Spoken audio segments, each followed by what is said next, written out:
খার্কিভের নিস্তব্ধ রাত হঠাৎই কেঁপে ওঠে রুশ ব্যালিস্টিক ক্ষেপণাস্ত্রের গর্জনে। শনিবার মাঝরাতে একটি সাধারণ আবাসিক ভবনে সরাসরি আঘাত হানে ক্ষেপণাস্ত্র। মুহূর্তেই ভবনটির প্রবেশপথ থেকে শুরু করে 5 তলা পর্যন্ত সবকিছু ধসে পড়ে। ধ্বংসস্তূপ থেকে 2 শিশুসহ অন্তত 8 জনের মরদেহ উদ্ধার করেছেন ফায়ার ফাইটাররা। সকাল হতেই দেখা যায় চারদিকে পোড়া গন্ধ আর স্বজনহারাদের আহাজারি।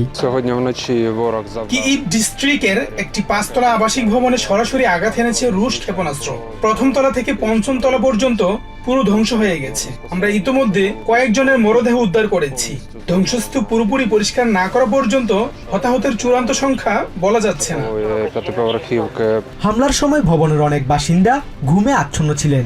নিজের ফ্ল্যাট হারিয়েছেন আন্দ্রি নামের এক ব্যক্তি। তবে ঘটনার সময় ব্যবসায়িক কাজে কিইভে থাকায় বেঁচে গেছেন তিনি। কিন্তু তার প্রতিবেশীদের ভাগ্য ভালো ছিল না। ফায়ার সার্ভিসের সিঁড়িগুলো যেখানে লাগানো ওটাই ছিল আমার ফ্ল্যাট। আমি ট্রেনে ছিলাম যখন বন্ধু ফোন করে জানালো যে আর বাড়ি ফেরার দরকার নেই, কারণ ফেরার মতো কোনো স্থান আর অবশিষ্ট নেই। প্রথম তলা থেকে এক বৃদ্ধাকে জীবিত উদ্ধার করা হয়েছে, কিন্তু দোতলার সেই পরিবারটির অবস্থা জানি না। খার্কিভের আঞ্চলিক গভর্নর ওলে সিনুহুবভ জানিয়েছেন নিহতদের মধ্যে 2টি শিশু রয়েছে। উদ্ধারকারীরা এখনো ধ্বংসস্তূপের নিচে প্রাণের সন্ধান চালিয়ে যাচ্ছেন। একই রাতে ইউক্রেন জুড়ে প্রায় 480টি ড্রোন এবং 29টি ক্ষেপণাস্ত্র ছুড়েছে রাশিয়া। উদ্ধারকৃতদের মধ্যে 13 বছর বয়সী একটি মেয়ের মরদেহ পাওয়া গেছে। এছাড়া আরো একটি শিশুর মরদেহ শনাক্ত করার কাজ চলছে। আমাদের প্রধান কাজ এখন ধ্বংসস্তূপ সরিয়ে মরদেহগুলো বের করে আনা। তবে আমরা এখনো আশা ছাড়ছি না, অলৌকিকভাবে হয়তো কাউকে জীবিত পাওয়া যেতে পারে।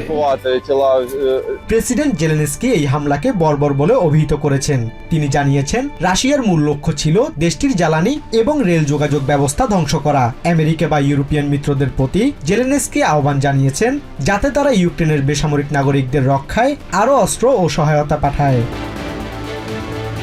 ধ্বংসস্তূপের ওপর পড়ে থাকা শিশুদের স্কুল ব্যাগ কিংবা ধোঁয়ায় আচ্ছন্ন ভেঙে পড়া সিঁড়িগুলো বলে দিচ্ছে এই যুদ্ধের ভয়াবহতা। খার্কিভের সাধারণ মানুষরা এখন কেবলই অনিশ্চিত ভবিষ্যতের দিকে তাকিয়ে আছেন। Basudebnath, TVN24 news desk.